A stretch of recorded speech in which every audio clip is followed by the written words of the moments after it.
O programa Saber Direito desta semana é com o professor Kleber Salles. O curso é sobre Direito do Trabalho. Tem dúvidas sobre o assunto? Mande um e-mail para nós, saberdireito@stf.jus.br. E você também pode estudar pela internet, www.tvjustiça.jus.br. Olá, estamos de volta para mais uma aula sobre processo eletrônico ou direito processual eletrônico. Meu nome é Kleber Salles, professor de Direito do Trabalho e Processo do Trabalho, e juiz substituto no TRT da 18ª Região. O objeto da nossa aula de hoje será comunicações e prazos processuais no âmbito do processo judicial eletrônico. Como tem sido desenvolvido ao longo do curso, os institutos têm sido revisitados num contexto de tramitação eletrônica ou de tramitação judicial eletrônica ou de autos judiciais eletrônicos, exatamente para identificarmos eventuais alterações no sistema processual a partir dos reflexos dos meios informáticos à disposição do Poder Judiciário.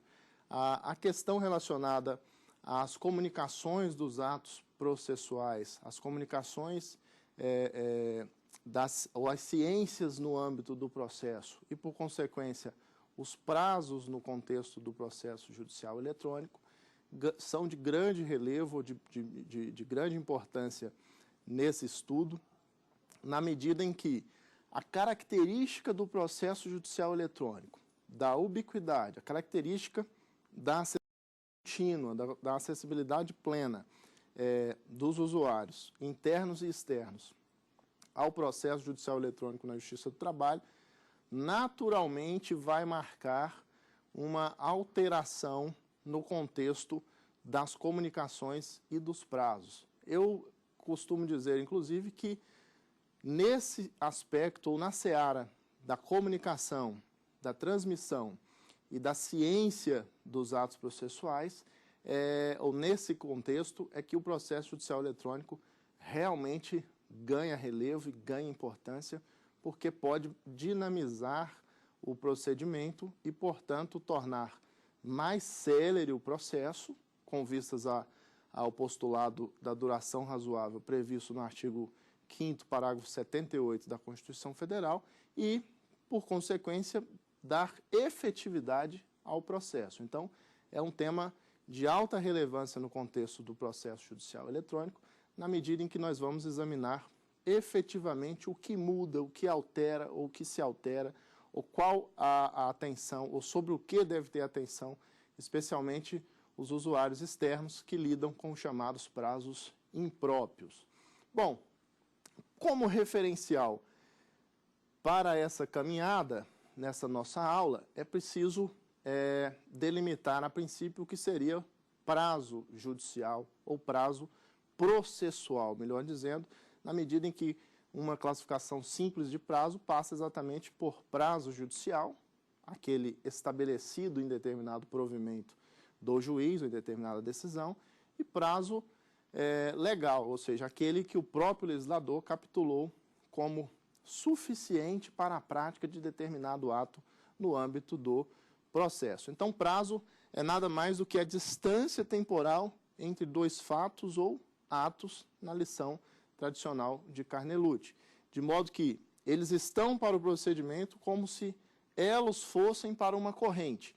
Não há como se falar em processo, e aí, independentemente de se tratar de processo físico ou processo eletrônico, sem se observar o princípio da preclusão.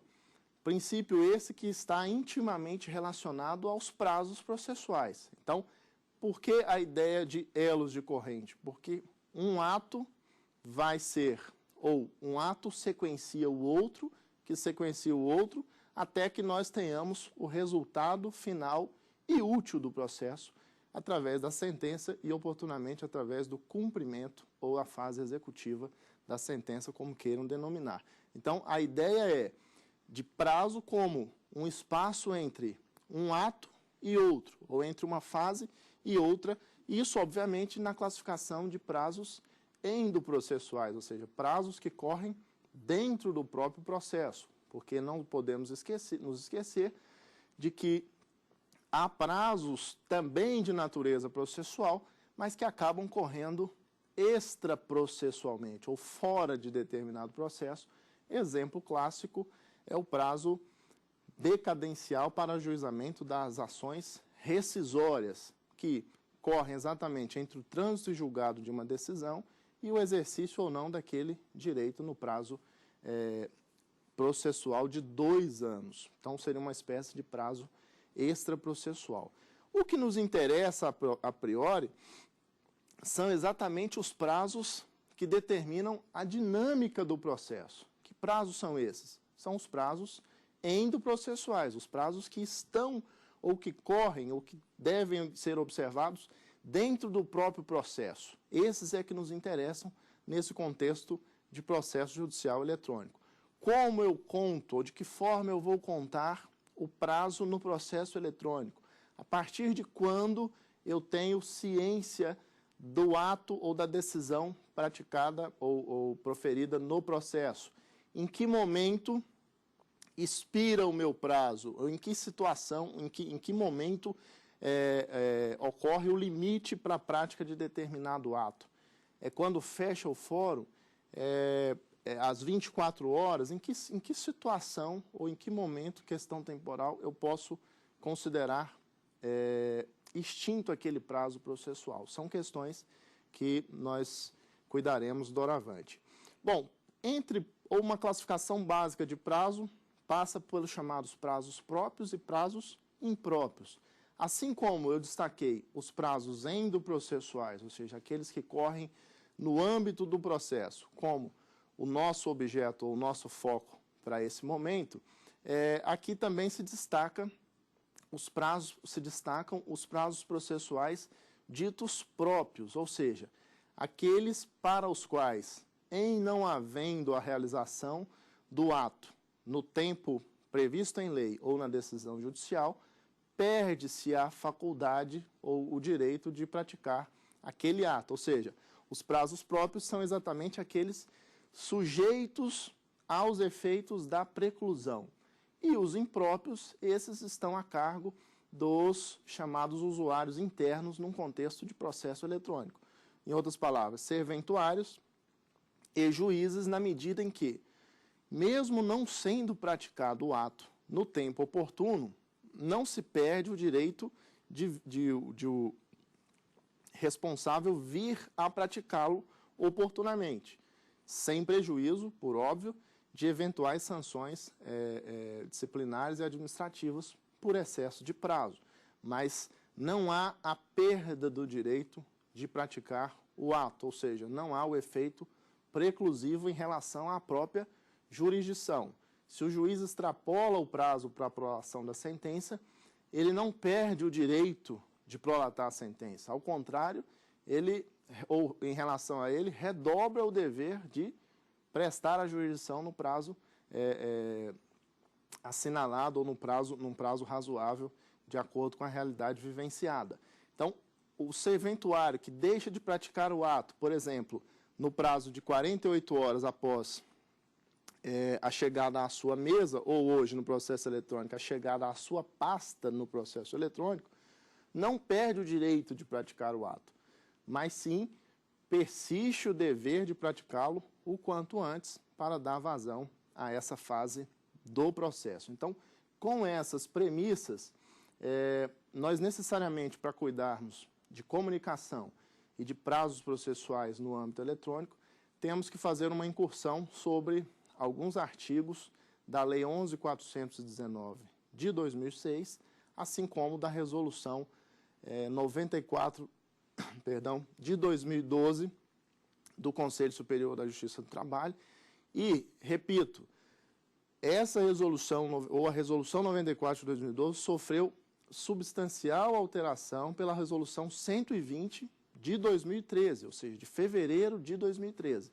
De modo que hoje o operador do processo eletrônico não pode se valer tão somente da redação originária da Resolução 94 de 2012. É preciso que tenha alcance ou alcance uma redação já reformada da Resolução 94 de 2012 pela Resolução 120 de 2013 do Conselho Superior da Justiça do Trabalho. É importante ter esse arcabouço normativo atualizado, porque há substanciais alterações se comparado o texto da Resolução 94 originária com o texto da Resolução 120 do referido Conselho Superior da Justiça do Trabalho. Muito bem, vamos começar então pelo artigo 3º da Lei 11.419 de 2006, que vai trazer o estabelecimento dos atos processuais ou o reconhecimento dos atos processuais por meio eletrônico, reputando que consideram-se praticados ou realizados no dia e hora do seu envio. No dia e hora do seu envio. Então, traçando aqui um paralelo bem genérico com o processo físico, com os autos em papel, nós temos a realidade do papel levando à necessidade do deslocamento até o protocolo daquele órgão judiciário. No processo eletrônico, nós identificamos exatamente a ausência da necessidade do deslocamento até o órgão judiciário. Por uma simples razão. O órgão judiciário, ele está em rede. O órgão judiciário está acessível do ponto de vista informático na rede mundial de computadores. Então, é desnecessário o deslocamento. Só é preciso, a rigor, o acesso. Só é preciso, a rigor, a ferramenta ou o ferramental suficiente para acessar o sistema e, por consequência, praticar o ato, no caso da parte ou a cargo da parte interessada. Então, diz o artigo 3º que consideram-se realizados os atos processuais no dia e hora do seu envio ao sistema do Poder Judiciário, do que deverá ser fornecido o protocolo eletrônico. Então, ao invés daquela chancela, ou da antiga chancela por máquina, que era feita mediante a apresentação da petição, hoje o sistema vai gerar uma espécie também de chancela, mas é um chamado recibo eletrônico. Vai identificar a data, a hora e vai identificar quem assinou eletronicamente ou quem praticou aquele ato através da assinatura dita eletrônica. E o parágrafo único diz que quando a petição eletrônica foi enviada para atender prazo processual, serão consideradas tempestivas as transmitidas até as 24 horas. Kleber, mas se eu deixo para transmitir a petição eletrônica às 24 horas, eu não corro o risco de perder o prazo? É óbvio. Por mais aparato tecnológico que você tenha, é importante que haja com uma certa antecedência. Daqui a instantes nós verificaremos, por exemplo, as chamadas indisponibilidades do sistema e será possível verificar que as indisponibilidades ocorridas entre 23 horas e 24 horas do dia de vencimento do prazo, ainda que seja por um tempo ínfimo, levam à prorrogação do prazo até o dia útil seguinte. O quanto é sensível, e o legislador reconheceu essa circunstância, é a prática do ato de última hora, literalmente de última hora. Então, é recomendável que não se deixe para, a última hora e muito menos o último minuto e muito menos o último segundo, a transmissão daquele ato praticável através de petição ou enviável através de petição eletrônica. Ainda seguindo na Lei 11.419 de 2006, é importante destacar o artigo 4º da referida norma, que estabelece que os tribunais poderão criar os chamados diários da justiça eletrônicos. São nada mais, nada menos do que substituições aos antigos diários oficiais do ponto de vista dos atos jurisdicionais. Então, autorizou-se, já em 2006, a criação desses diários, de modo que os tribunais pudessem concentrar nessa sede eletrônica, mesmo antes do processo eletrônico propriamente dito, as comunicações, as suas comunicações internas, para fins ou com a finalidade de facilitar a transmissão das informações e, com isso, otimizar a utilização de recursos, evitando, por exemplo, o uso exacerbado do papel nas impressões dos chamados diários. Então, a própria lei, no artigo 4º, autoriza a criação desse diário de justiça eletrônico, que passa a ser uma ferramenta muito importante para os tribunais, mesmo aqueles que não têm processo eletrônico instalado.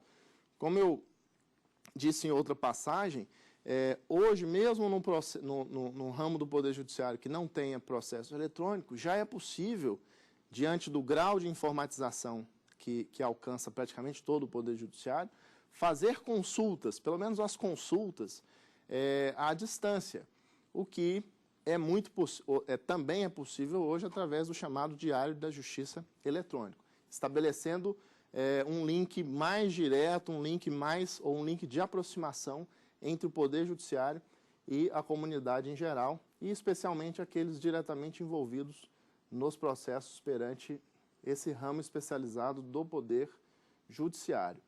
O parágrafo 3º do artigo 4º da referida lei vai estabelecer que considera-se como data da publicação o primeiro dia útil seguinte à disponibilização da informação no Diário de Justiça. Então, se a disponibilização é hoje, considera-se como primeiro dia útil, ou como primeiro dia do prazo, ou como data da publicação, o dia seguinte àquela disponibilização do diário. E aí, correndo a contagem, ou a regra geral de contagem, de exclusão do dia do começo e inclusão do dia do final. Nós vamos nos aprofundar mais nessa questão de contagem daqui a instantes.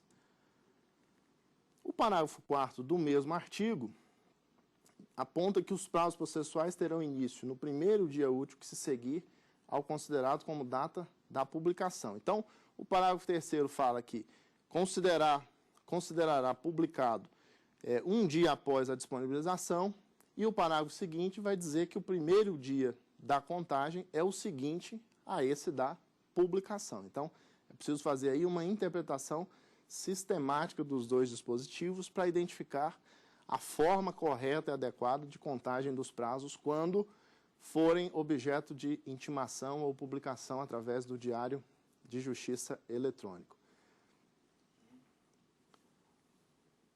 Nesse instante, vamos então ouvir a primeira pergunta dos nossos telespectadores. Oi, professor. Meu nome é Rafael Amorim e eu gostaria de saber o que é o não prazo no processo judicial eletrônico. Muito bem. Nesse contexto de contagem dos prazos processuais no âmbito do processo eletrônico, existe duas formas de notificação no PJE Justiça do Trabalho. A primeira delas é através do chamado sistema de PJE, ou seja, a intimação é feita dentro do próprio sistema. A Lei 11.419 de 2006 prevê a possibilidade do cadastramento para esse fim. Mas o PJE, da forma em que foi regulamentado, ele autoriza a utilização da notificação ou das intimações através do sistema, independentemente do cadastramento. Então, essa será uma opção feita pelo próprio órgão judiciário. Então, se determinada vara do trabalho resolve estabelecer as notificações ou realizar os atos de comunicação através do sistema,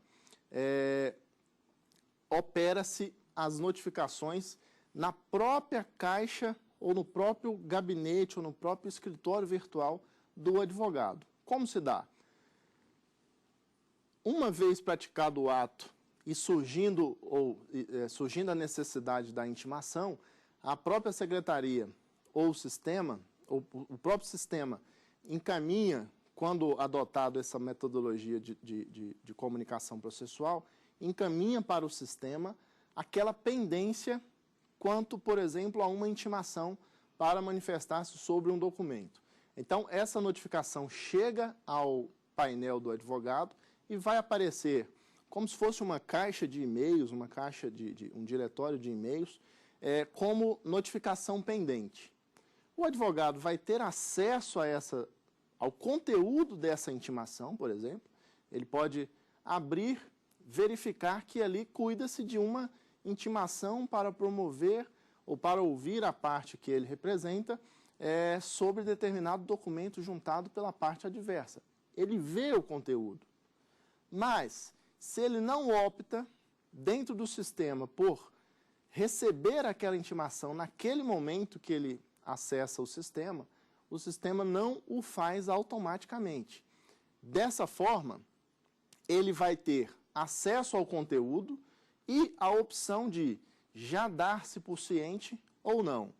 Na época do processo em papel, ou onde ainda há processo em papel, pode acontecer de o advogado chegar para consultar os autos no balcão do cartório ou da secretaria e pedir para ver ou para analisar determinados autos, ou seja, vista em balcão.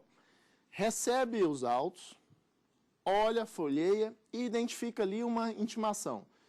Dê-se ciência à parte autora para manifestar sobre o documento X.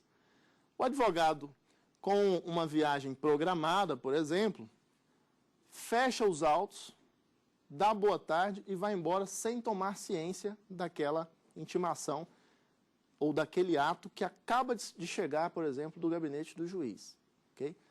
Essa possibilidade, que no processo físico acaba sendo arriscada, porque se o diretor de secretaria, por exemplo, identifica que há uma intimação naquele processo e o advogado está ali, naturalmente vai querer intimá-lo de plano. No processo eletrônico, a própria lei faculta ao advogado o acesso ou não imediatamente ao conteúdo daquela intimação, quando ela é feita pelo sistema. De modo que se ele ingressa e opta por tomar ciência, o prazo vai se iniciar no dia seguinte, se tratar de dia útil, com a mesma regra de exclusão do dia do começo e inclusão do dia do final. Mas, se ele opta por não acessar, ou por não se dar por intimado dentro do próprio sistema, vai se disparar o mecanismo do não prazo, objeto da pergunta do nosso telespectador. Ora, o não prazo, então, é um decurso de 10 dias entre o encaminhamento daquela intimação para o sistema, se o advogado não entrar e se der por intimado.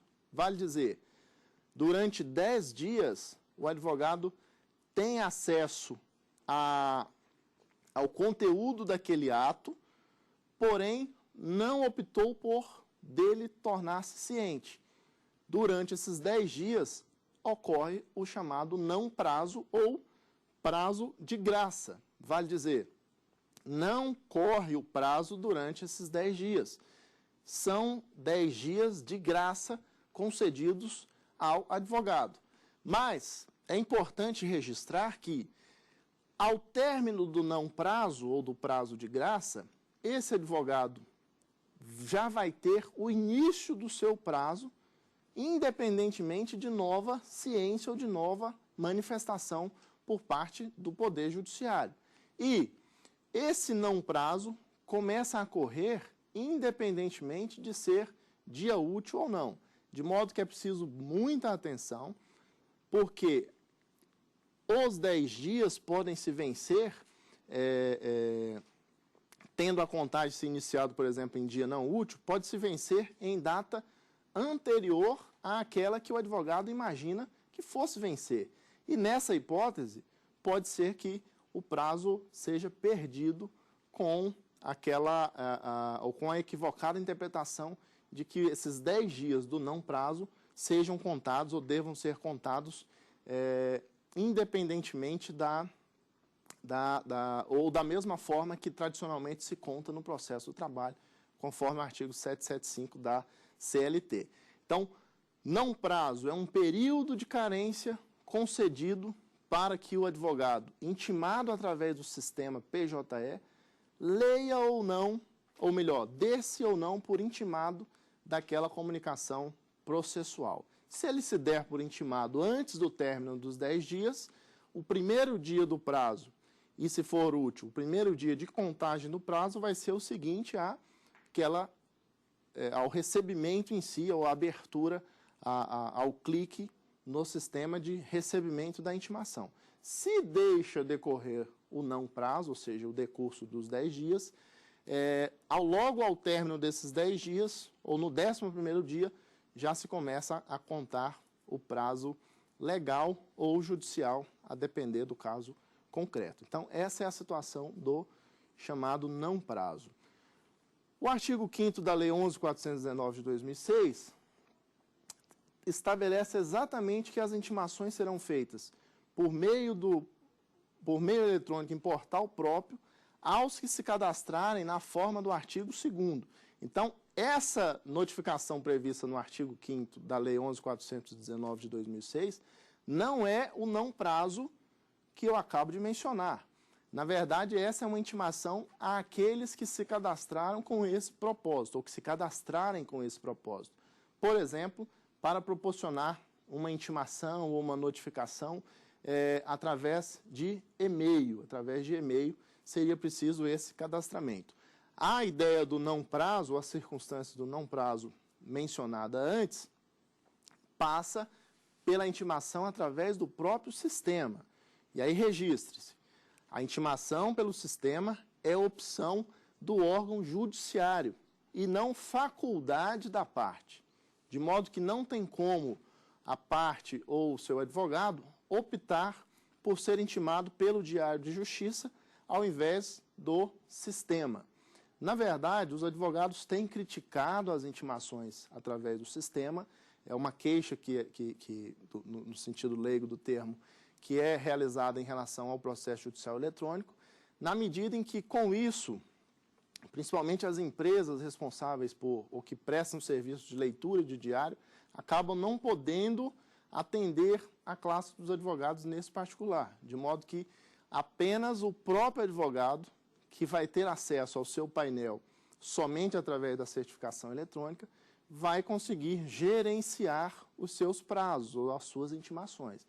Então, há uma pauta da advocacia no sentido de que o PJE Justiça do Trabalho, ou o processo eletrônico na Justiça do Trabalho, promova as comunicações, as intimações, através do Diário da Justiça eletrônico, e não através do sistema. Por enquanto, essa é uma faculdade ainda, a própria vara do trabalho parametriza para utilizar o sistema ou o Diário da Justiça eletrônico.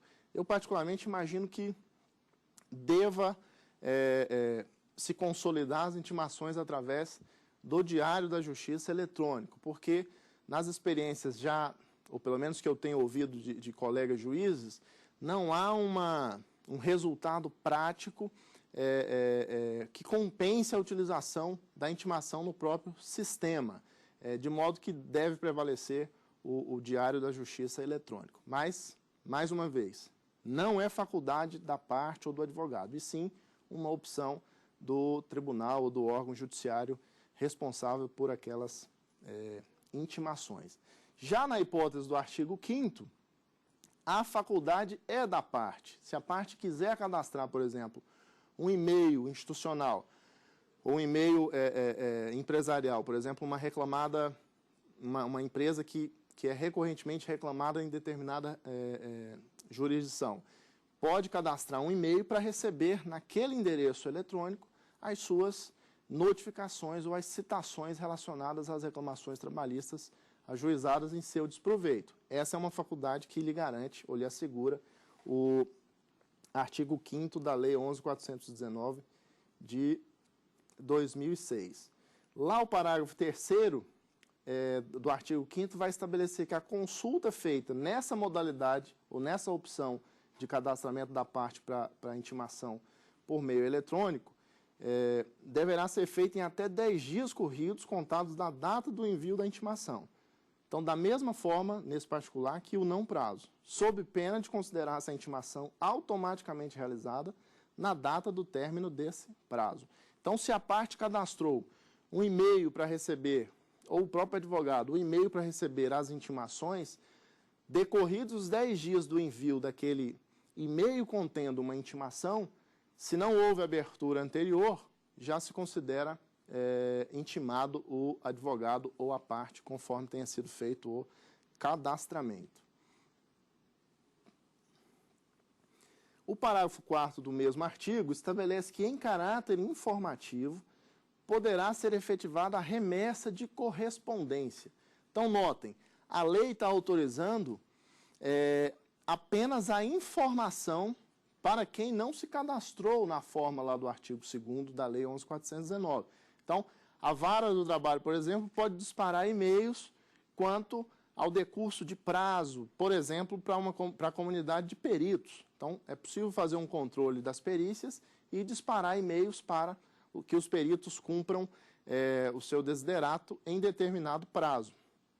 Mas isso é em caráter informativo, não vincula o destinatário daquela comunicação processual a praticar ou deixar de praticar o ato, porque não tem força vinculante, como nós vimos no dispositivo legal. Aqui trata-se de caráter informativo. Pode a unidade judiciária se valer do e-mail ou de outro meio informático para simplesmente prestar informações e, com isso, inclusive, instar a parte a colaborar com o Poder Judiciário. Mas aqui em caráter de cooperação, não há aqui caráter de cogência nesse particular. E o parágrafo 5º, certamente o legislador, ressentindo de segurança quanto ao aparato tecnológico à disposição do judiciário, e aí com razão, prevê que, nos casos urgentes,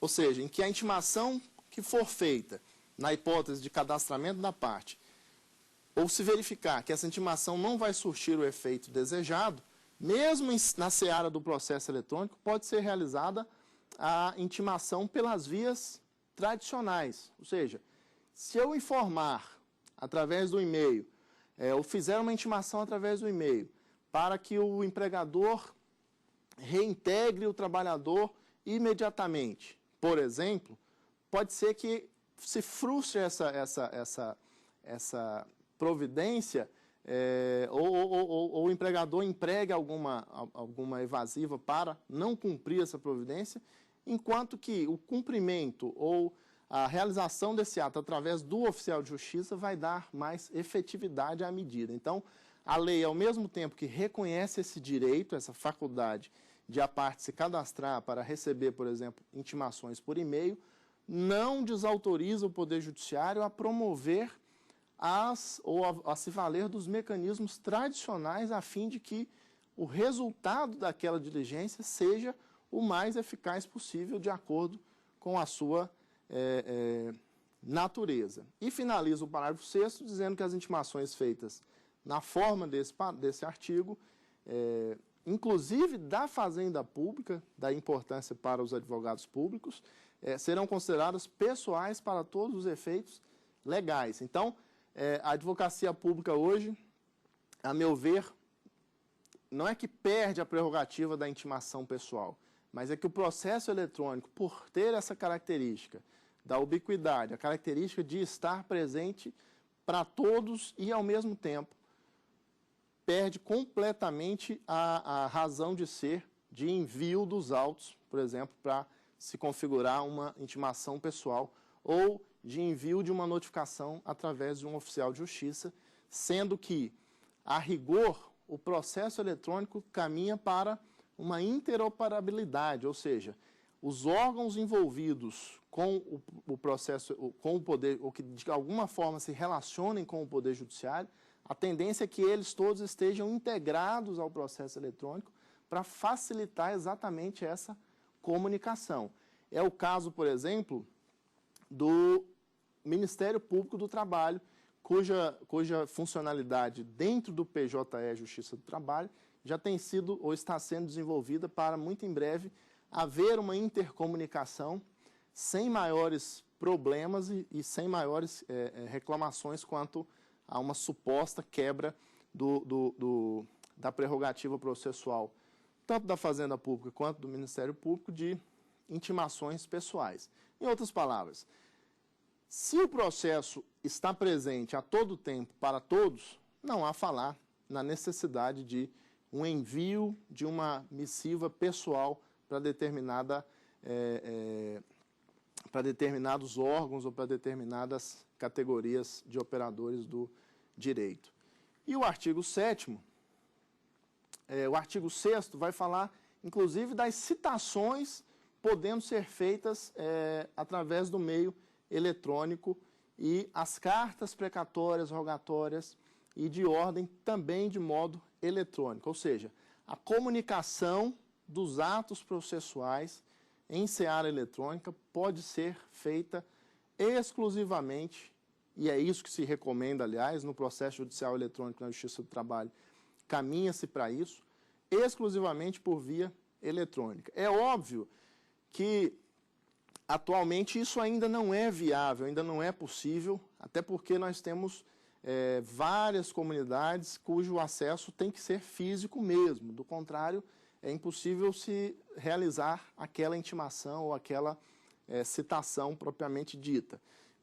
Então é preciso que a Justiça do Trabalho, assim como todos os operadores, tenham esse pé na realidade para não forçarmos uma evolução sem a devida sem a correspondente inclusão digital. Então não é possível você cogitar de citar um lavrador, por exemplo, um pequeno proprietário rural, por via eletrônica, sendo que ele não tem acesso sequer ao computador, muito menos a uma rede de internet, ou seja, acesso à web. Então é preciso ter esse cuidado para que as intimações na seara eletrônica ganhem efetividade, mas também que não caiam ou descambem para a injustiça ou para a prática de atos desarrazoados. Como eu tenho dito, é um processo evolutivo e que deve ser acompanhado com bastante razoabilidade por todos aqueles envolvidos. O artigo 9º da Lei 11.419 de 2006 vai estabelecer que as citações, intimações, notificações e remessas que viabilizem o acesso à íntegra do processo, então aquela hipótese, por exemplo, do Ministério Público do Trabalho, vão ser consideradas como vista pessoal do interessado para todos os efeitos legais. E o parágrafo 2º, na mesma esteira do que fazia o dispositivo antes examinado, vai dizer que quando for inviável o uso do meio eletrônico, podem se valer, ou o judiciário pode se valer, para a realização da citação, intimação, notificação, etc., das regras ordinárias, ou seja, o oficial de justiça, os correios, qualquer das vias tradicionalmente utilizadas. E nessa hipótese, o que fazer com o resultado daquela intimação ou daquela comunicação processual?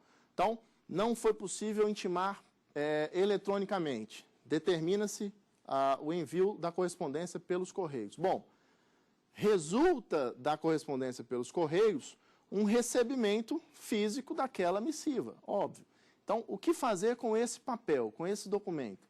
A própria lei dá a solução óbvia e simples, a meu ver. Qual seja, digitaliza-se aquele recibo assinado pelo destinatário através dos correios ou a própria certidão do oficial de justiça que está relatando a entrega daquela notificação ou a realização daquela penhora.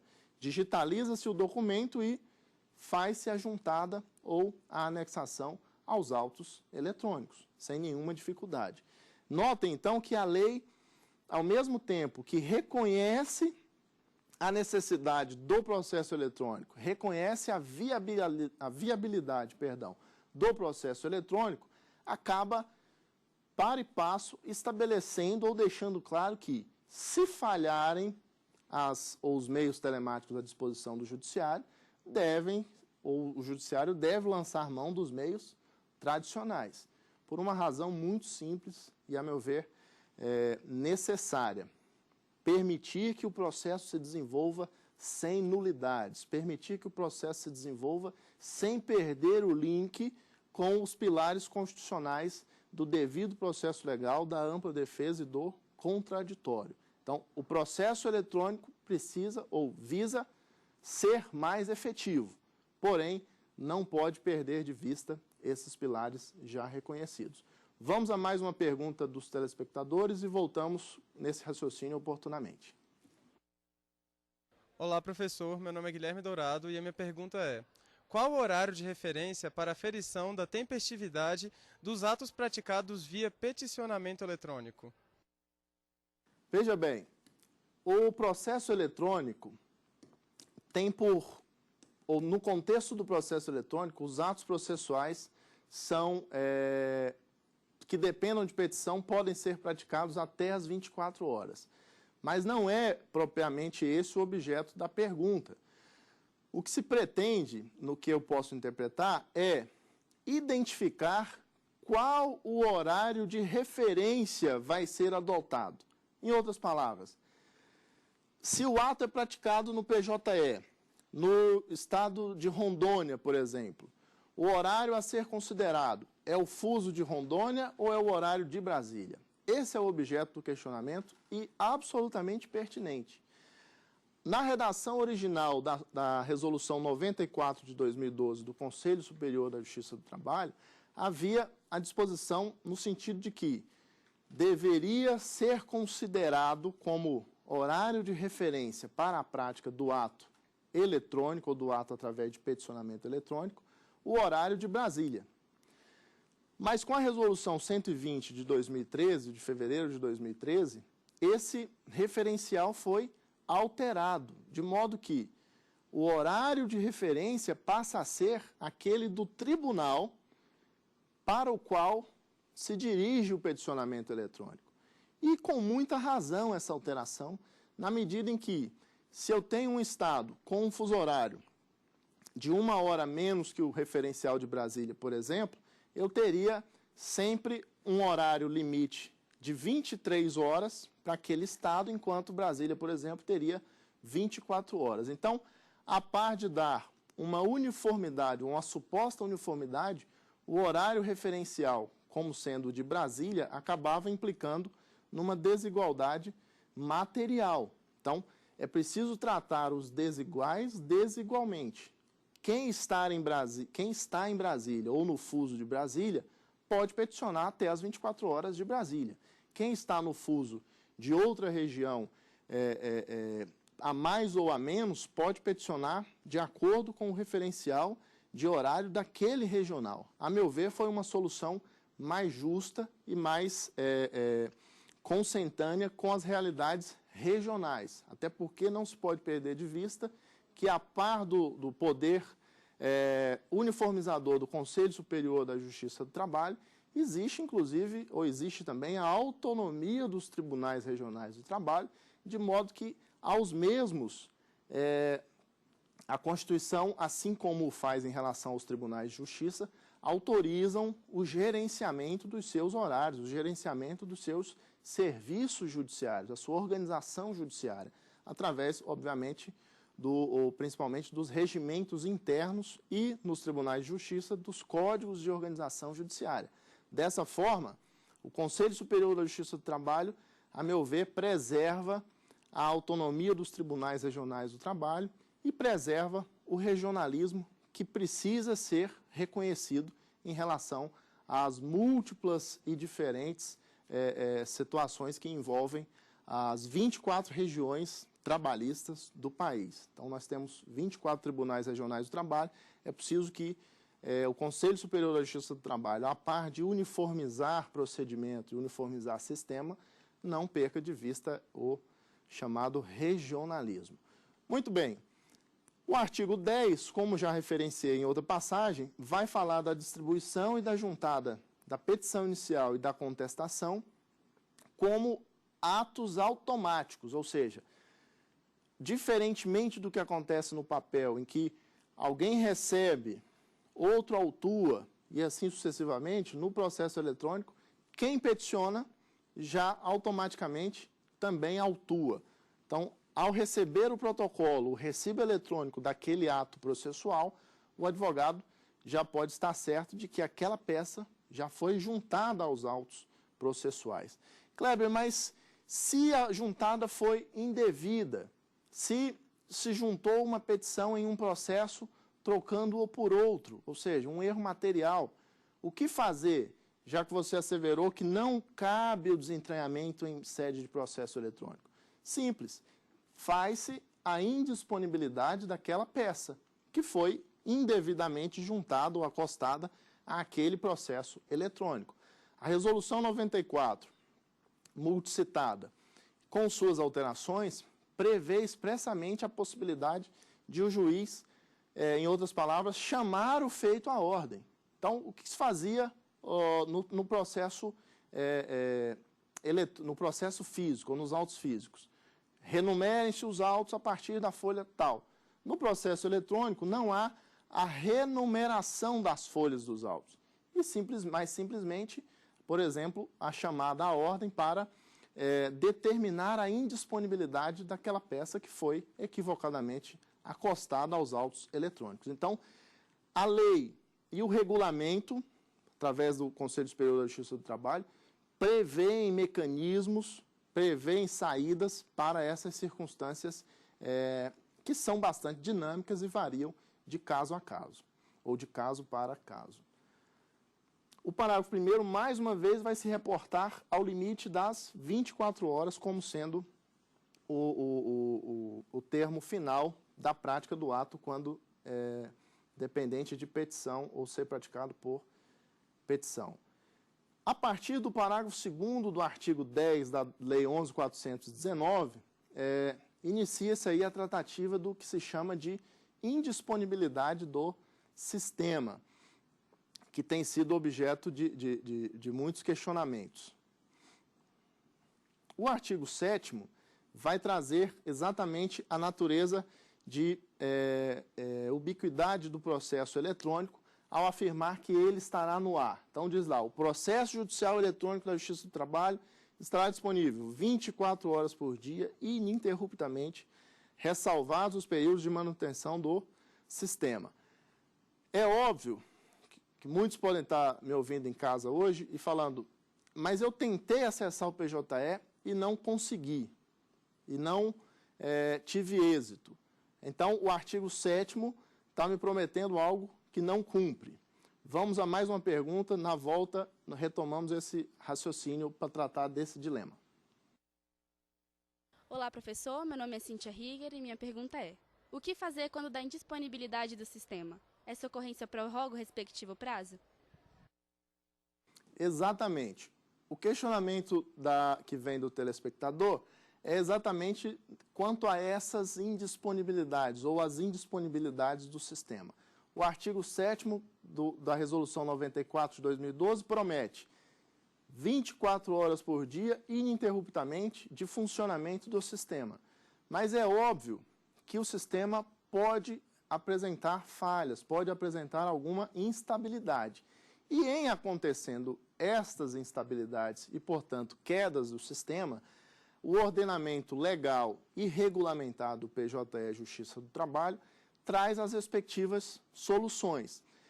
O parágrafo único do artigo 7º diz que, primeiro, as manutenções programadas vão acontecer de 0 hora do sábado às 22 horas do domingo, ou entre 0 hora e 6 da manhã nos demais dias da semana.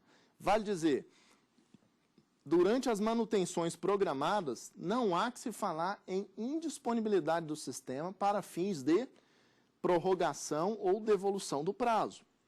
Essas manutenções são feitas exatamente em períodos durante os quais, se compararmos o processo eletrônico com processos físicos, não havia expediente judiciário. Então, não há nem como se alegar, a princípio, um prejuízo. E o direito processual do trabalho, é importante marcar que depende, ou as nulidades no direito processual do trabalho, dependem do prejuízo. Então, entre meia-noite de sábado e meia-noite de domingo, ou 6 da manhã da segunda, não há que se falar em expediente. Nunca houve se falar em expediente.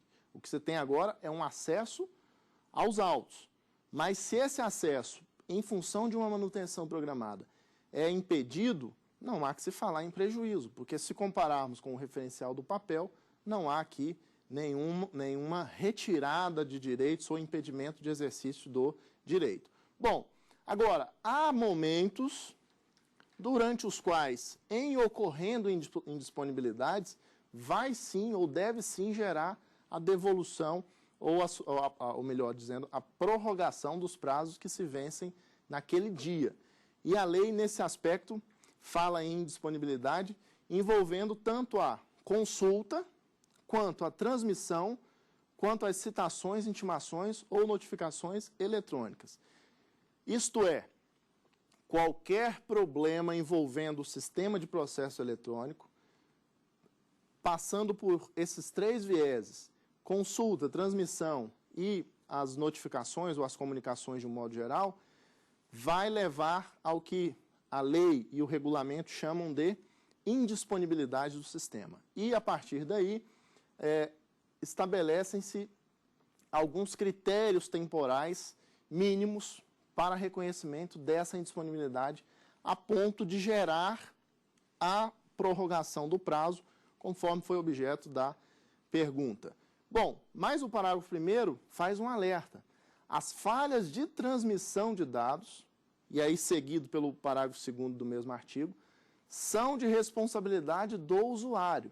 Então, aquele problema entre o teclado e a cadeira, vale dizer, o problema está com o operador, ele não conseguiu, ou mesmo está com o equipamento do operador, ele não conseguiu enviar a peça, não conseguiu realizar ou praticar aquele ato por alguma deficiência técnica no seu gabinete ou no seu escritório, não há como responsabilizar o sistema e, portanto, não se trata aqui de indisponibilidade, e sim de ato de plena responsabilidade do usuário. Nessa hipótese, não há se falar em prorrogação ou devolução do prazo. A resolução determina, através dos artigos 9, através do artigo 9º, que toda indisponibilidade deve ser registrada no portal próprio. Se houve indisponibilidade em determinado período, cumpre ao administrador do sistema, o próprio tribunal, através da sua tecnologia da informação, realizar essa condensação dos períodos de indisponibilidade e lançar no portal. Como critério, para finalizar o critério de indisponibilidade, o artigo 10 da Resolução 94 traz os seguintes parâmetros. Primeiro, a indisponibilidade entre 6 e 23 horas deve ser de pelo menos 60 minutos, certo? Independentemente de serem corridos ou não. Então, períodos fracionados ou inteiriços acima de 60 minutos durante o expediente normal levam à prorrogação do prazo até o dia útil seguinte. Se ocorrida, mesmo inferior a 60 minutos, entre 23 horas e meia-noite, essa indisponibilidade também gera a devolução do prazo, ou melhor, a prorrogação do prazo até o dia útil seguinte. Se ocorrer ou se tratar de prazo em hora, essa devolução vai ser proporcional ao período de indisponibilidade. Então, em suma, nós temos a plena possibilidade e a realidade já na Justiça do Trabalho das intimações, das comunicações por meios eletrônicos. É preciso notar que esse contexto de notificações eletrônicas passa pelo reconhecimento da forma especial de início e de término de alguns prazos processuais, inclusive com observância do horário de referência do tribunal em que se pratica o ato e dos critérios de indisponibilidade que devem ser registrados nos respectivos portais dos tribunais trabalhistas. Com isso, encerramos a 4ª aula do nosso curso e na próxima aula voltamos com o enfrentamento da questão relacionada a provas no processo eletrônico para encerrar nossas atividades da semana. Muito obrigado. Tem dúvidas sobre o assunto? Mande um e-mail para nós, saberdireito@stf.jus.br. E você também pode estudar pela internet, www.tvjustiça.jus.br.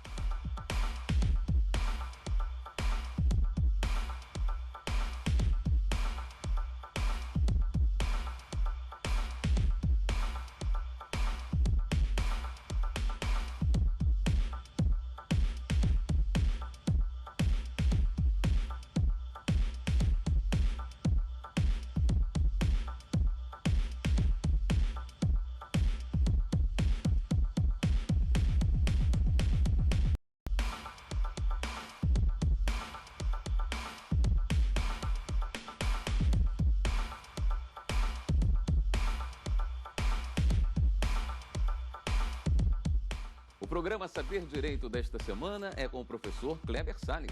O curso é sobre Direito do Trabalho. Tem dúvidas sobre o assunto? Mande um e-mail para nós, saberdireito@stf.jus.br. E você também pode estudar pela internet, www.tvjustiça.jus.br. Olá, meu nome é Kleber Salles, professor de Direito do Trabalho e Processual do Trabalho e juiz do trabalho no TRT da 18ª Região. Estamos aqui para dar prosseguimento ao nosso curso sobre processo judicial eletrônico na Justiça do Trabalho. Teremos agora uma aula relacionada ou tratando sobre atos processuais ditos eletrônicos no ambiente do processo que se inaugura na Justiça do Trabalho. Atos processuais são, a rigor, aquelas incumbências que cabem ora à própria parte realizar, ora aos próprios usuários internos do Poder Judiciário ou os atores internos do processo, como juízes, servidores, serventuários de um modo geral. O que caracteriza ou vai caracterizar como ato processual, ou vai caracterizar o ato processual, é exatamente a vontade, exatamente o critério de voluntariedade na prática daquele ato, que é incumbido, que é determinado para determinada parte, por exemplo, por lei ou por força de decisão judicial. Então, a gente vai ter um contexto de ato como vontade, como volutas da parte, voltado para uma solução de uma fase ou para o incremento de uma fase do processo. Então, nós temos atos das partes, atos dos serventuários e atos propriamente dos juízes, num contexto de processo como uma concatenação ordenada de atos processuais, ou seja, os atos só existem com vistas à finalidade processual, qual seja o resultado útil do processo. Então, a gente não pode perder de vista jamais o critério de instrumentalidade que marca os chamados atos processuais. Então, nós temos os atos das partes, que passam exatamente pelo critério de necessidade de prática ou de alguma prática por determinação ou por previsão legal ou por determinação judicial. Nós temos os atos inerentes à figura do juiz, que são os próprios despachos, as decisões e as sentenças. Lembrando que as sentenças hoje encontram definição legal exatamente no artigo 267 e 269 do Código de Processo Civil, após o incremento da Lei 11.232 de 2005, numa visão de processo sincrético, estabelecendo que sentença é aquela decisão que leva à terminação do processo com ou sem resolução do mérito. Já as decisões ditas interlocutórias são aquelas que, embora terminem em determinada fase do processo, ou até terminem em determinada fase do processo, não chegam necessariamente a terminá-lo, ou seja, a dar um encerramento àquela marcha processual. E os despachos são todos os provimentos jurisdicionais que independam de forma e que sirvam para dar impulso ao chamado processo. E os atos dos órgãos auxiliares da Justiça, atos do escrivão, de diretor de secretaria, os expedientes propriamente ditos, que são confeccionados no dia a dia de qualquer cartório ou secretaria judiciária, a fim de impulsionar o processo.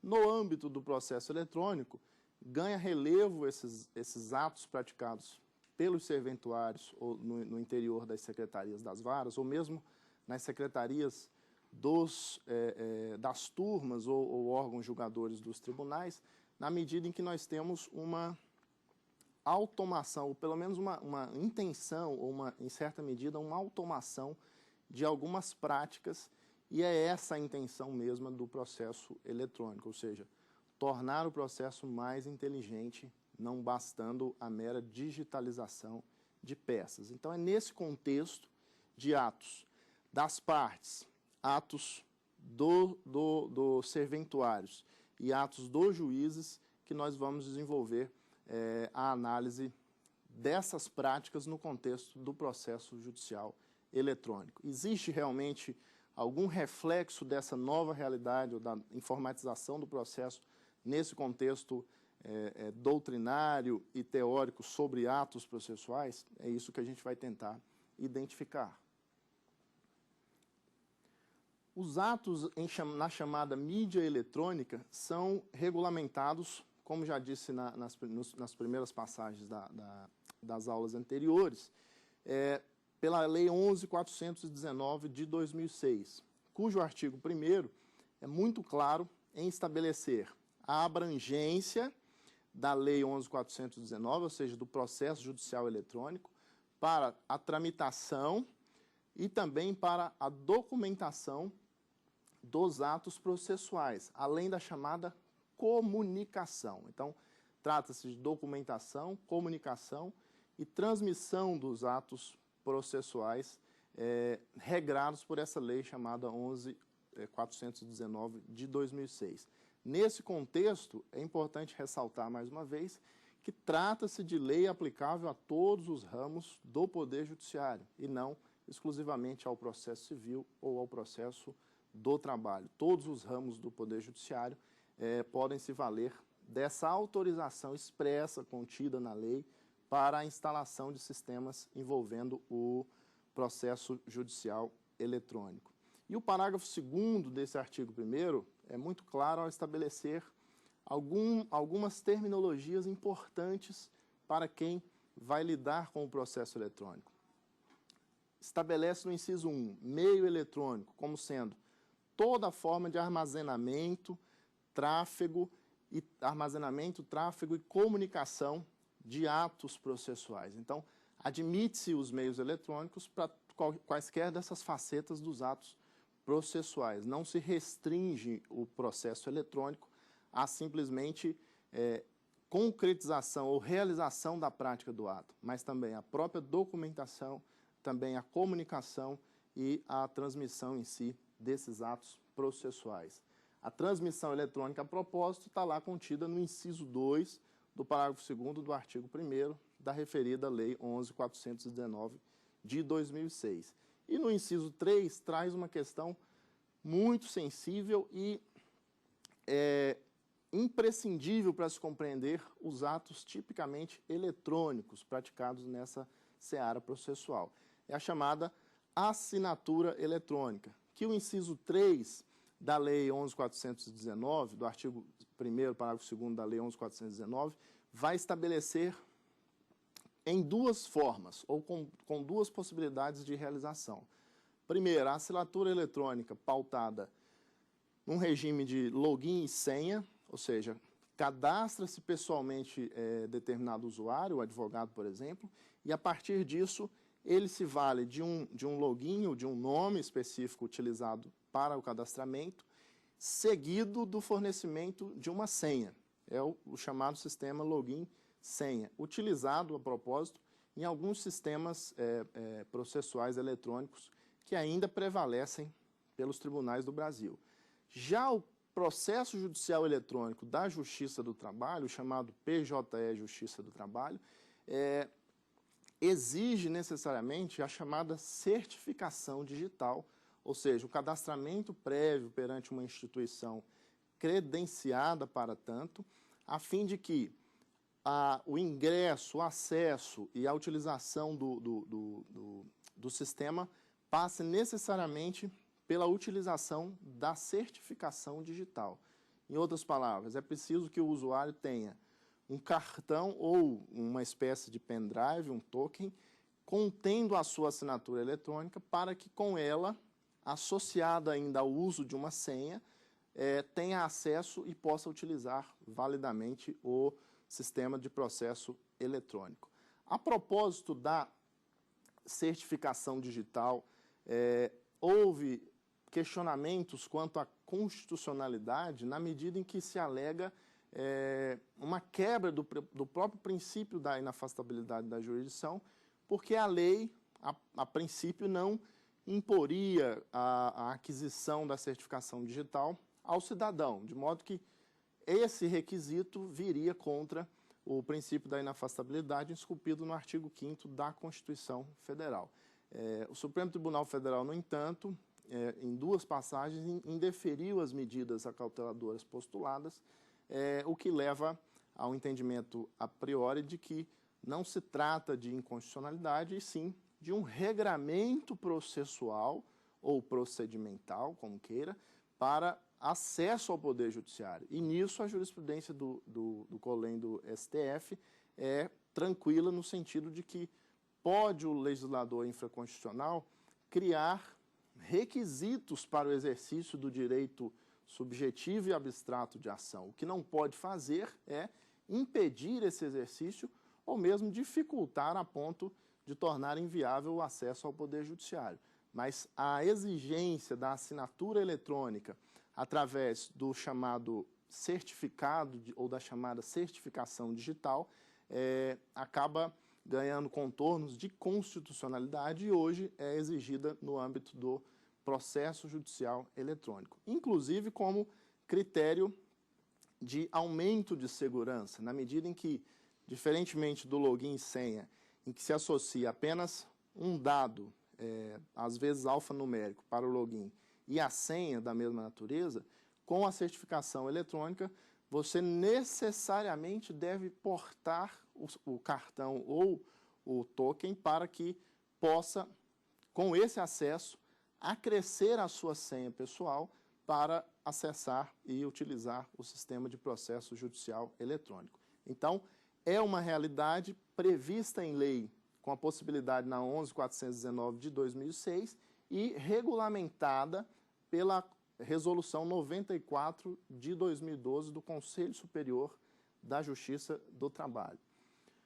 O uso da assinatura eletrônica pela Lei 11.419 de 2006, é importante deixar claro que não vincula necessariamente o tribunal a adotar o regime de certificação eletrônica, mas o autoriza, de modo que podem haver ainda outros sistemas sem a certificação digital. Mas no caso do processo eletrônico brasileiro, o CNJ acabou optando por esse critério de assinatura, que é através da certificação digital, que, como dito, inspira mais segurança do que o regime de login, senha e cadastramento pessoal.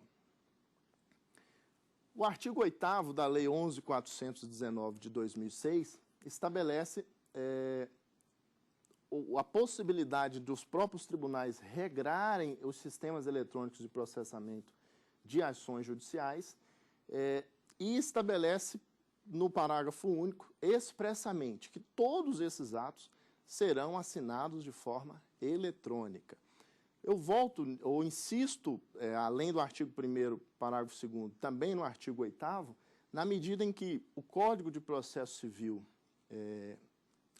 multiplamente alterado ou acrescido por legislação esparsa quanto à possibilidade de uso de meios eletrônicos a serviço do processo, acaba não regrando expressamente essa circunstância, ou a circunstância da assinatura eletrônica.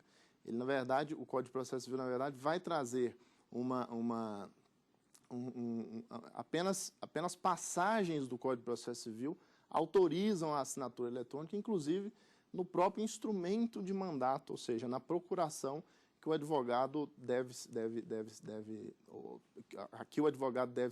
pautar para poder postular em juízo segundo os artigos 37 seguintes do Código de Processo Civil.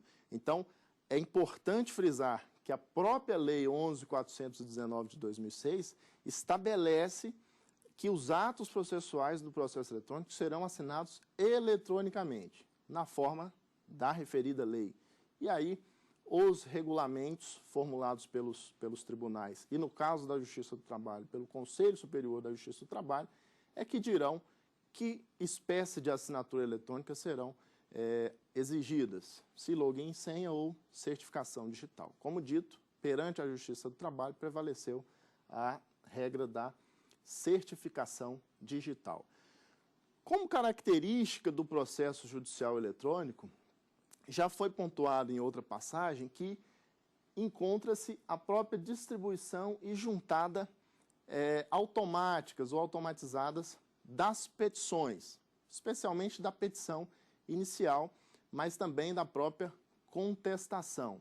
Essa regra também está expressa ou é expressa no artigo 10 da Lei 11.419 de 2006, ao estabelecer que a distribuição da petição inicial e a juntada da contestação dos recursos e demais petições podem ser feitas diretamente pelos advogados públicos e privados, obtendo-se o recibo eletrônico de protocolo. Devendo, e aí estabelece o parágrafo 3º, manter, ou seja, os órgãos do Poder Judiciário devem manter à disposição dos usuários externos, advogados e partes, equipamentos que possam, ou através dos quais os interessados possam acessar o sistema e, portanto, praticar os atos processuais a seu cargo. Isso com vistas ou com preocupação exatamente a não dificultar o acesso ao Poder Judiciário. Ao contrário, com a deliberada intenção de facilitar o acesso nessa nova realidade dita processual eletrônico. O artigo 11 da Lei 11.419 de 2006, por sua vez, estabelece quanto aos documentos que serão considerados originais aqueles lançados de forma eletrônica no processo. Vale dizer, não há uma preocupação a priori do legislador com a autenticação de documentos como havia no processo físico ou para os autos chamados físicos.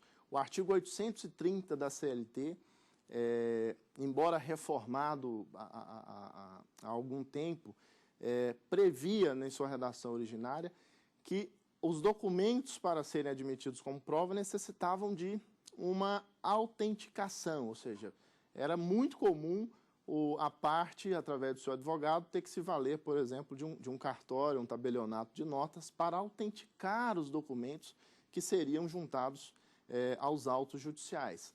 Houve uma alteração nesse dispositivo da CLT exatamente para prever a possibilidade, e aí na trilha do que o Código de Processo Civil já havia mudado antes, para prever a possibilidade de o próprio advogado realizar a declaração de que aqueles documentos correspondem aos originais que visam representar no caderno processual ou nos autos.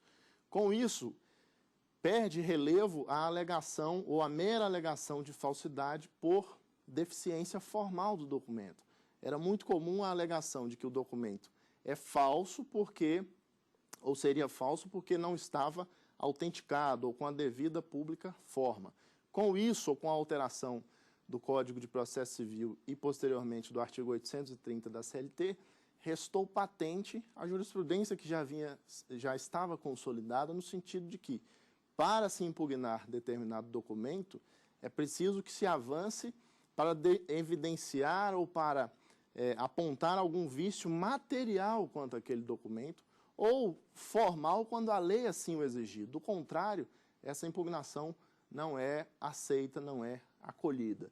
No ambiente do processo judicial eletrônico, a regra ganha também contorno legislativo na medida em que o artigo 11 e seu parágrafo 1º são claros na trilha do que também dispõe o próprio Código de Processo Civil, de que os documentos dessa natureza, ou seja, digitais ou digitalizados, têm força ou a mesma força probante dos originais. Dessa forma, por força do artigo 11 e seu parágrafo 1º da Lei 11.419 de 2006, nós temos uma realidade de desnecessidade de juntada, até por impossibilidade técnica, de documentos originais no processo judicial eletrônico. Os documentos digitalizados têm, a priori, a mesma força probante dos originais, salvo impugnações, o que será objeto de exame oportuno. Vamos agora à nossa primeira pergunta dos telespectadores. Eu queria saber, os requisitos da petição inicial foram alterados no processo judicial eletrônico na Justiça do Trabalho? Excelente pergunta. Há uma preocupação por parte dos operadores do processo ou usuários do processo, especialmente os usuários externos, e muito especialmente os próprios advogados, no que diz respeito à possibilidade ou a eventual modificação dos critérios da petição inicial, muito especialmente. Ora, o que se tem em termos de processo eletrônico são reflexos da informática ou dos meios informáticos no processo ou na teoria do processo eletrônico, mas não a ponto de modificar institutos jurídicos ou a ponto de modificar o próprio conteúdo dos atos a cargo das partes. Desse modo, a petição inicial a cargo dos reclamantes, através dos seus advogados, ou por meio do ius postulandi ou da postulação direta, não sofre modificação quanto aos seus requisitos previstos em lei. Ou seja, nós temos uma realidade de petição inicial dependendo de requisitos expressamente previstos no artigo 840 da CLT, quando se trata da chamada petição escrita. Quais sejam o direcionamento ao juízo, a qualificação das partes, uma breve exposição dos fatos e os pedidos, além da própria assinatura. Bom, Kleber, então a assinatura que você disse ser eletrônica é uma mudança no requisito, de um dos requisitos da petição inicial, seria? A rigor, não.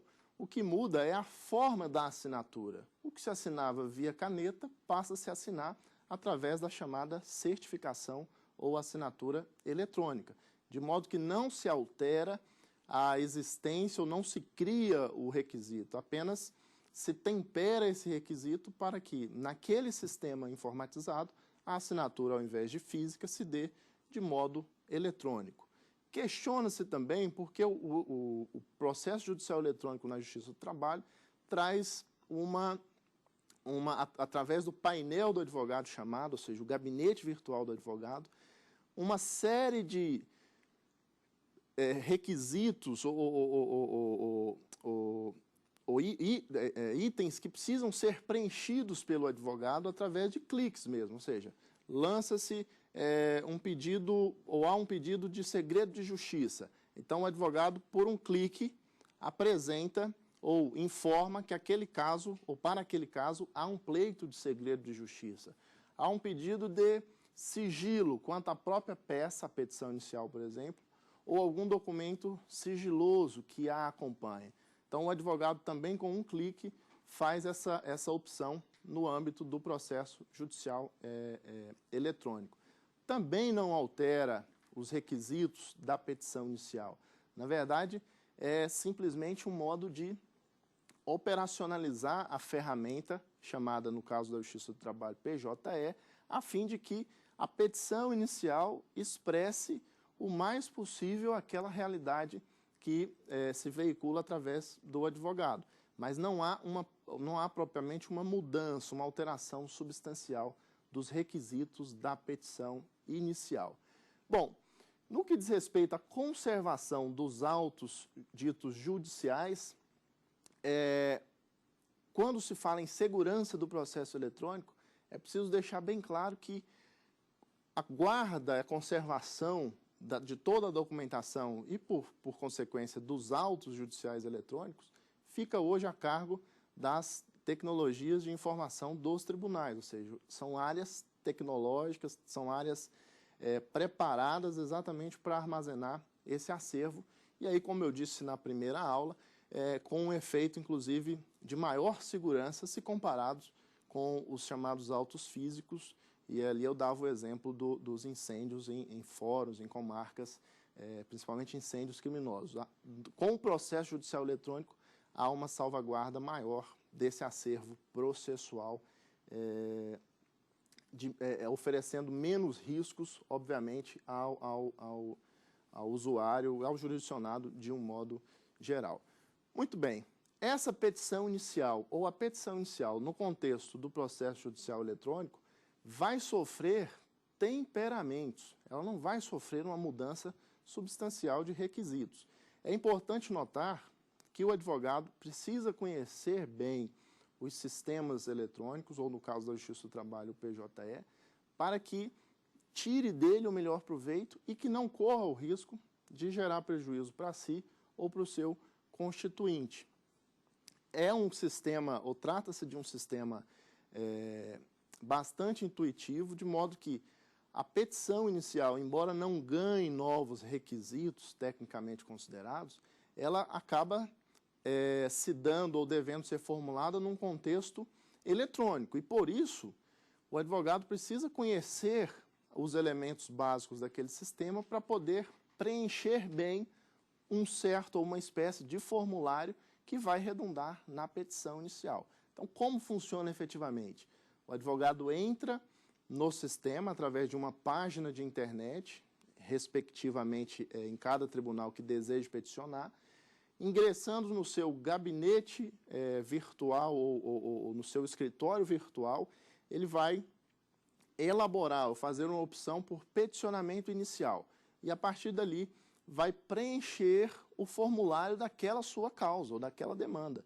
Então, vai lançar o nome das partes, autor, réu, eventuais litisconsortes, vai lançar a natureza da ação, se é uma ação indenizatória, se é uma ação tipicamente trabalhista, vai lançar dados como o valor da causa, que, embora não esteja previsto como requisito essencial da petição inicial no artigo, no contexto da consolidação das leis do trabalho, o é no artigo 282 do Código de Processo Civil e adota-se ou acaba se adotando subsidiariamente para o processo do trabalho.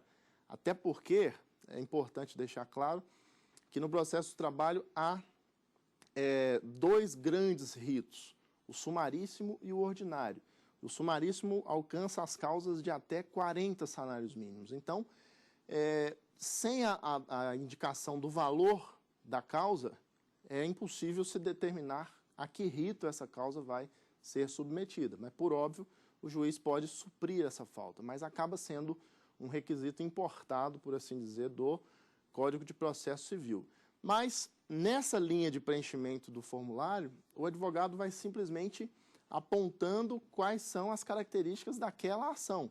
Então, a natureza dos pedidos. Tem lá um pedido de verbas rescisórias. Ele anota ou faz a opção com um clique. Mas, além desse pedido, há um pedido de indenização por danos morais. Ele aciona também, por um clique, essa opção. Não há um limite para assuntos, mas quanto melhor ele parametrizar a sua petição inicial, melhor alimentado estará o sistema e, eventualmente, para uma consulta posterior desse advogado, quanto a uma causa envolvendo determinado assunto, ele vai poder se valer do sistema de processo judicial eletrônico, o PJE, de forma bastante eficaz para facilitar o seu trabalho.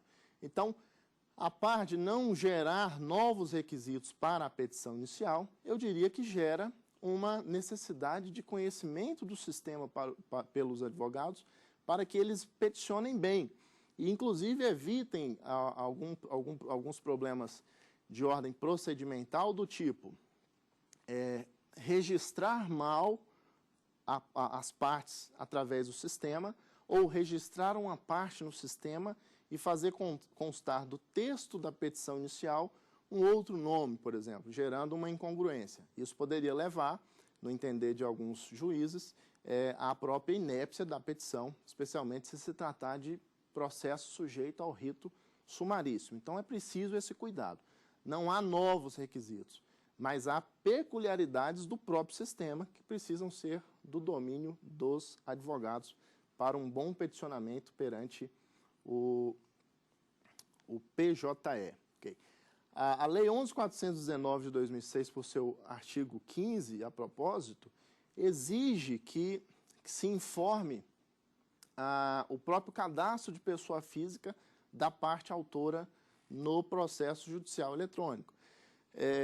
Questiona-se, muitas vezes a parte é hipossuficiente, não teve acesso, ou estava em situação análoga de escravo, por exemplo, não tem o CPF. É impossível peticionar no PJE sem o CPF, ou seja, protocolar uma ação, ajuizar uma ação sem o CPF? Pelo sistema, através do painel do advogado, é impossível. Sem o CPF da parte autora ou o CNPJ da parte autora, se tratar de pessoa jurídica, não é possível fazer o peticionamento inicial. Mas a lei resolve essa esse aparente óbice ao acesso ao Poder Judiciário com a possibilidade de, em não havendo o CPF, o interessado se dirigir diretamente à Justiça do Trabalho para realizar o seu peticionamento inicial. Então, fique claro, o advogado não consegue peticionar ou formular a petição inicial sem o CPF da parte autora, mas, buscando a Justiça do Trabalho, a própria parte, é possível fazer esse peticionamento sem o CPF ou sem o CNPJ da parte autora. No que diz respeito à parte ré, não há essa exigência no sistema. Então, se o autor ou a parte autora não conhece aquela informação cadastral do réu, nada ou o sistema não impede o processamento daquele peticionamento inicial e a petição pode ser formalizada de modo tranquilo. Há uma certa resistência dos advogados em relação ao PJE Justiça do Trabalho, na medida em que esse sistema traz consigo um editor próprio de texto. Então, o advogado teria que, numa situação ou numa situação ideal, que utilizar aquele editor de texto do PJE. Então, ele teria que elaborar a sua petição a partir do editor do processo judicial eletrônico. É um editor que ainda não pode ser comparado com os editores que estão à disposição dos usuários fora de um sistema de processo eletrônico. Então, isso gera uma certa resistência. Até porque, no início da instalação do PJE, o advogado que se valia do editor próprio para elaborar a sua petição, copiava aquela petição e colava no editor do PJE, perdia, em certa medida, a própria configuração da peça, o que gerava, e aí, a meu ver, com razão, uma resistência à utilização do PJE no que diz respeito ao seu editor de petições. Mas como o PJE encontra-se num processo de estabilização e melhoria, é possível que em pouco tempo essas questões estejam estabilizadas e o sistema vai ser ainda mais atrativo para os usuários, tanto internos quanto os externos. É um processo, como eu tenho dito ao longo do curso, de transição, de mudança mesmo de paradigma, e é preciso ter paciência e temperança nesse momento, porque, do contrário, os próprios juízes podem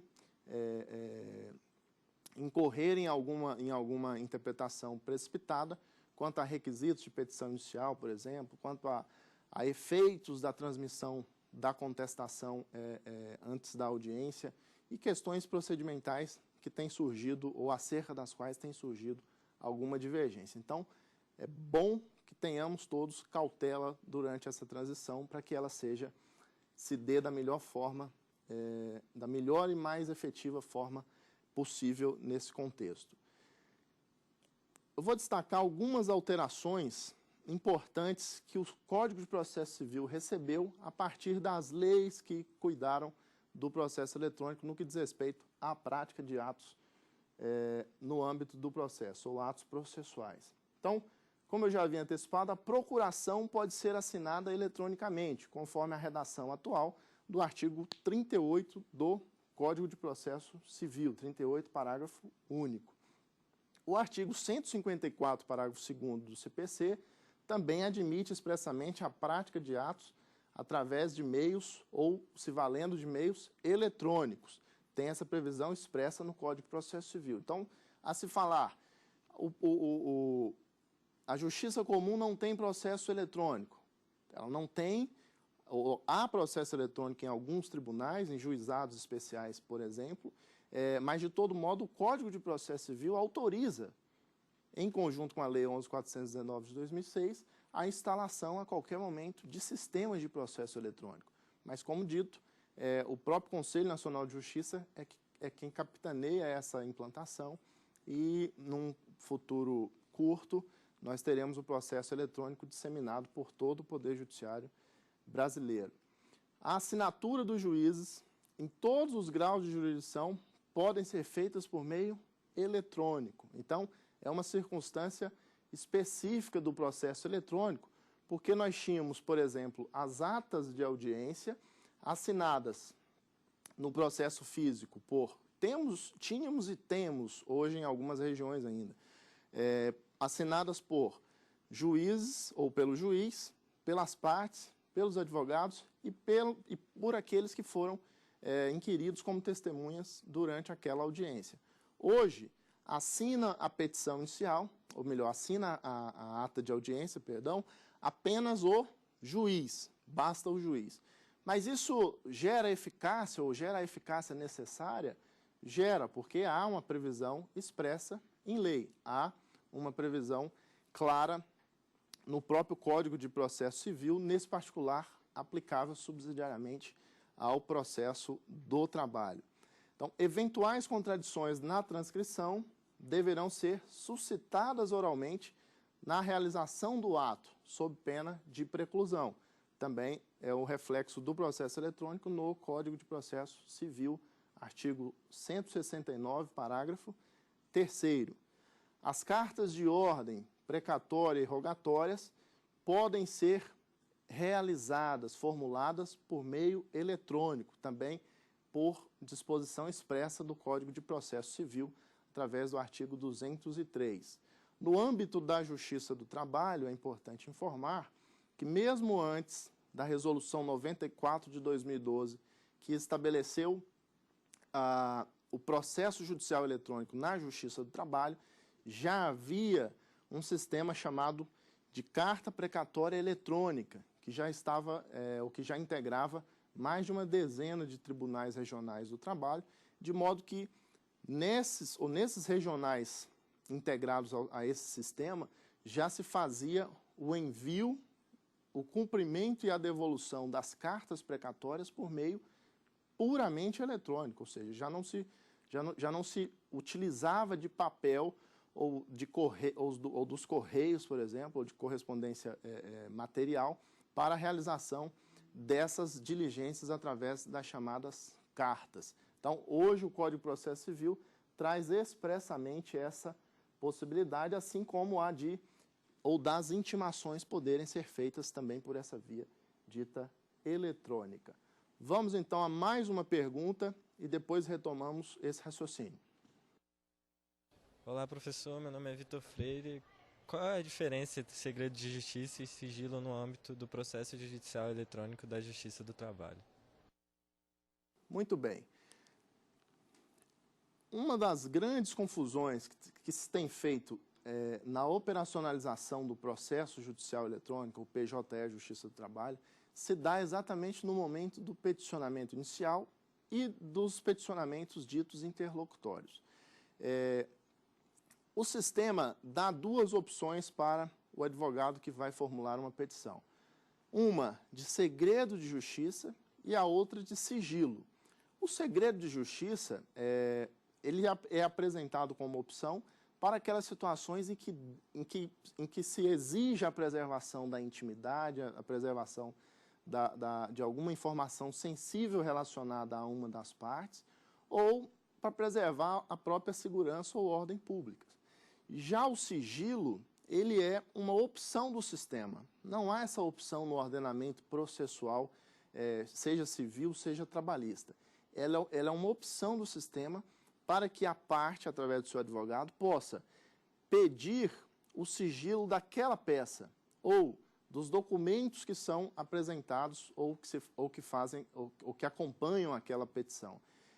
E a finalidade é preservar ou prevenir alguma responsabilidade. Por exemplo, se você tem uma petição envolvendo bancário, via de regra, quando o reclamante utiliza ou se vale de algum extrato, por exemplo, algum contrato bancário para demonstrar a realização de alguma operação que lhe dê direito, por exemplo, a uma comissão ou ao próprio reconhecimento do vínculo de emprego, via de regra, os reclamados, ou seja, as instituições bancárias, alegam que a prova é ilícita, ou que teria sido obtida por meio ilícito, e alegam, inclusive, eventuais indenizações por danos morais por má utilização daquele dever de sigilo ou de segredo do bancário em relação àquele dado colhido durante o contrato de trabalho. Então, o advogado da parte autora, para prevenir responsabilidade do seu cliente, pode simplesmente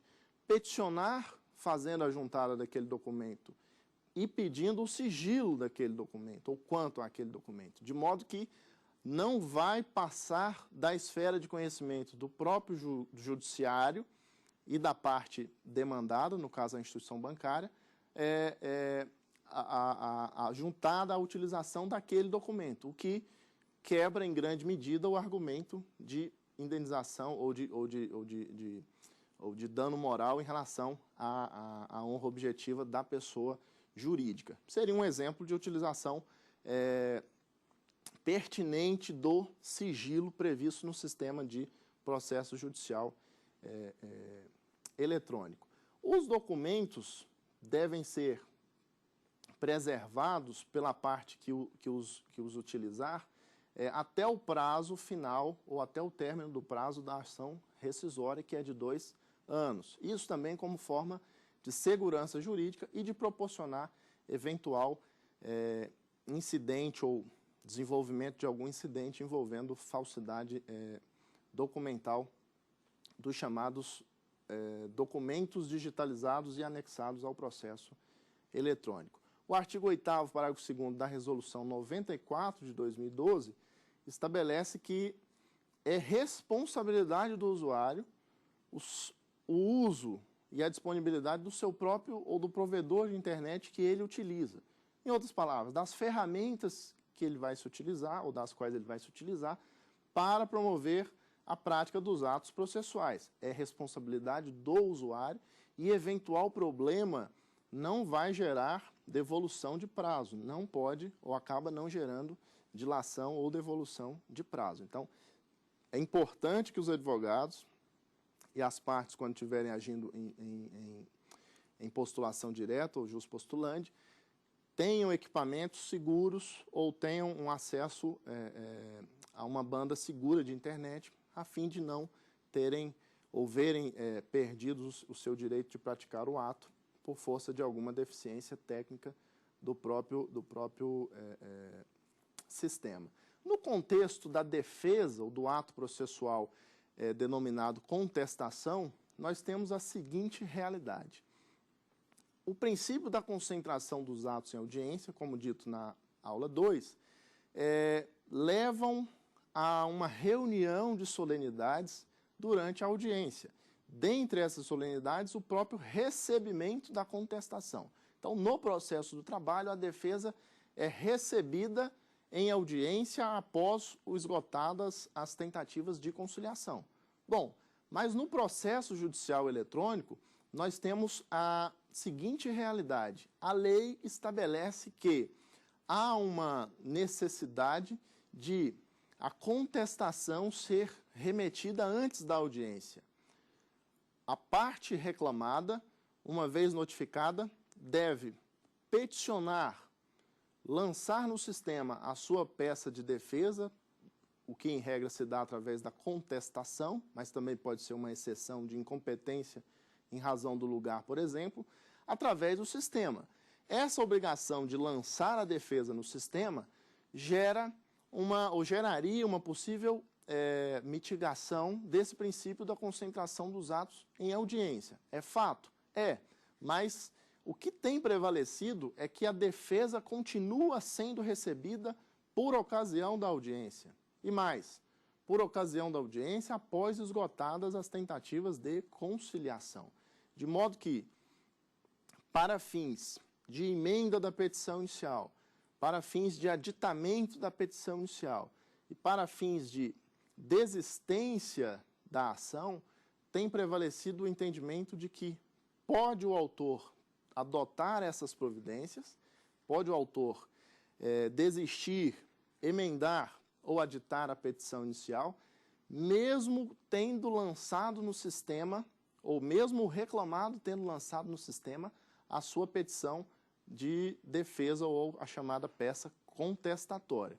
Vale dizer, esse lançamento antecipado, ou esse protocolo antecipado da contestação não gera, segundo o entendimento que tem prevalecido, uma antecipação do recebimento da contestação, mas é apenas um reflexo de uma necessidade que o sistema tem de receber com antecedência essa contestação para que a audiência não se atrase, ou que não haja atraso na audiência por, de repente, uma deficiência técnica na hora do envio. Então, por isso, a Resolução 94 de 2012 exige a remessa antecipada da contestação, ok? Bom, mas se o advogado chega à audiência, ou a própria parte, portando uma defesa que tenha formulado, e não mandou antecipadamente através do sistema PJE a sua contestação, qual a consequência? O que o juiz deve fazer? Bom, há algumas possibilidades, mas o que tem prevalecido é a própria interpretação literal da Resolução 94 de 2012, eu diria temperada por uma razoabilidade, ou seja, o advogado que não conseguiu encaminhar a peça contestatória com a antecedência que a própria resolução estabelece, ele pode, primeiro, realizar a contestação de modo oral e, para tanto, teria o prazo de 20 minutos previsto na consolidação das leis do trabalho.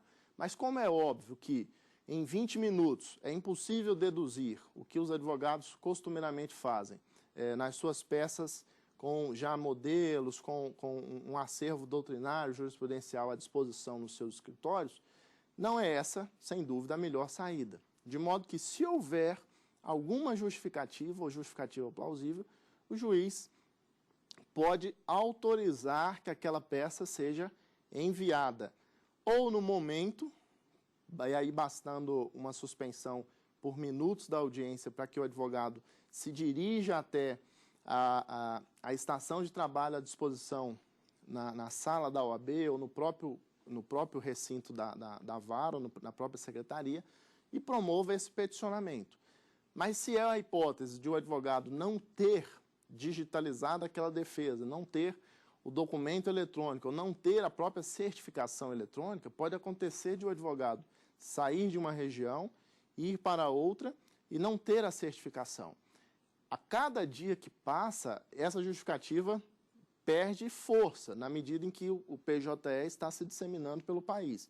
Mas ainda há uma certa razoabilidade. Então, numa hipótese dessa, em que o advogado traz fisicamente a contestação, o juiz pode determinar a digitalização pela própria secretaria, juntando aos autos aquela peça, ou, suspendendo a audiência, autorizar que o peticionamento da contestação seja feito no prazo assinalado em audiência. Lembrando que no peticionamento da contestação existe a mesma possibilidade lá da petição inicial de solicitar o sigilo da peça contestatória e dos respectivos documentos, ou apenas uma coisa ou outra.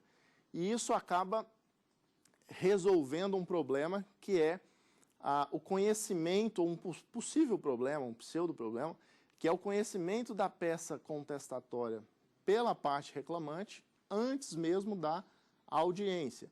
De modo que, quando o advogado pede esse sigilo, apenas o juiz pode retirá-lo antes da audiência. E aí cada juiz vai fazer de acordo com o procedimento que entender mais efetivo.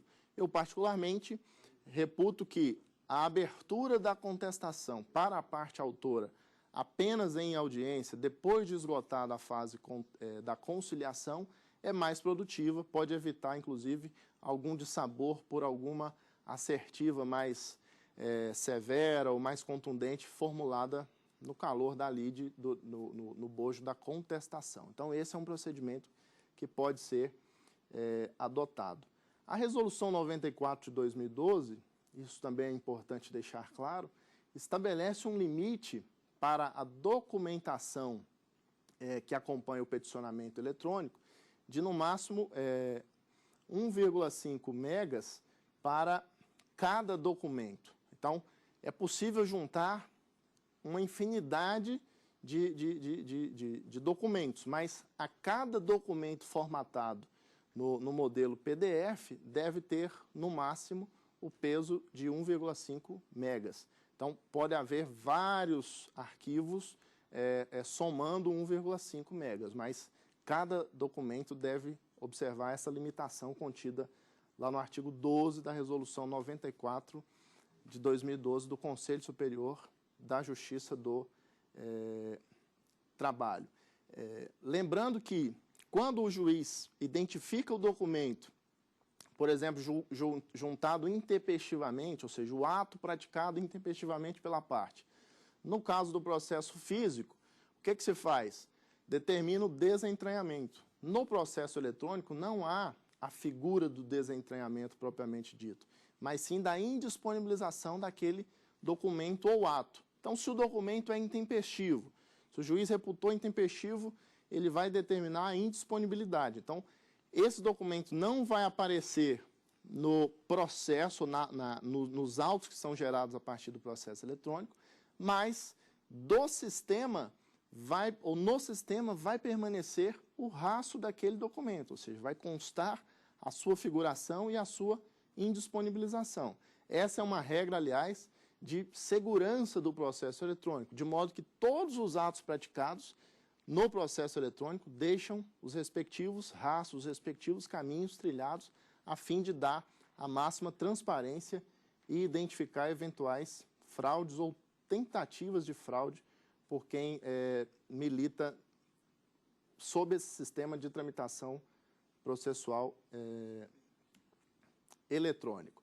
O artigo 29 da Resolução 94 de 2012, a propósito, estabelece que o uso inadequado do sistema pode gerar, inclusive, o bloqueio de acesso. Então, aquele que se vale de modo, ou tenta se valer de modo fraudulento do sistema de processamento eletrônico, e essa é mais uma preocupação de segurança, acaba podendo, inclusive, ter o seu acesso bloqueado ao sistema e, por consequência, inviabilizada, por exemplo, se tratar de um advogado, a sua advocacia perante a Justiça do Trabalho. Então, é importante ter cuidado e máxima responsabilidade nesse contexto, na medida em que o processo judicial eletrônico traz uma interação maior do Poder Judiciário com os usuários externos. Os usuários externos têm hoje, através dos peticionamentos, por exemplo, um papel imprescindível, um papel importantíssimo de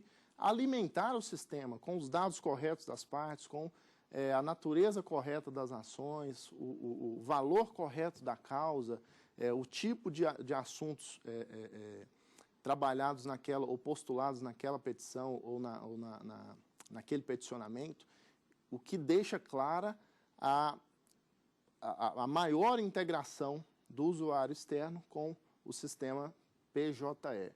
Bom, em suma, nós vimos que o processo judicial eletrônico, ou no âmbito do processo judicial eletrônico, os atos processuais continuam com o regramento, continuam devendo observar o regramento legal ainda vigente na CLT e no Código de Processo Civil.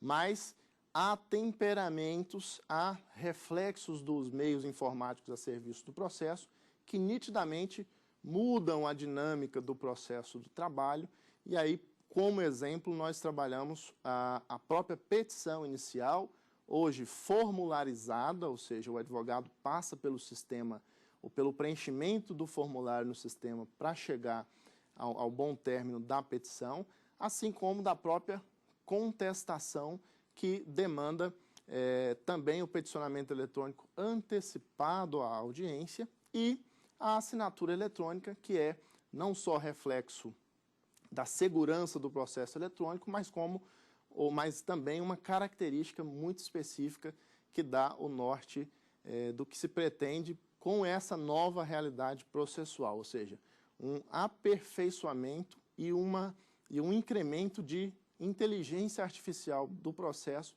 para que os atos processuais efetivamente sejam realizados, quiçá em pouco tempo, numa seara mais virtual do que propriamente eletrônica. Daremos sequência na próxima aula às ideias a partir do processo eletrônico. Muito obrigado pela atenção. Tem dúvidas sobre o assunto? mande um e-mail para nós, saberdireito@stf.jus.br. E você também pode estudar pela internet, www.tvjustiça.jus.br.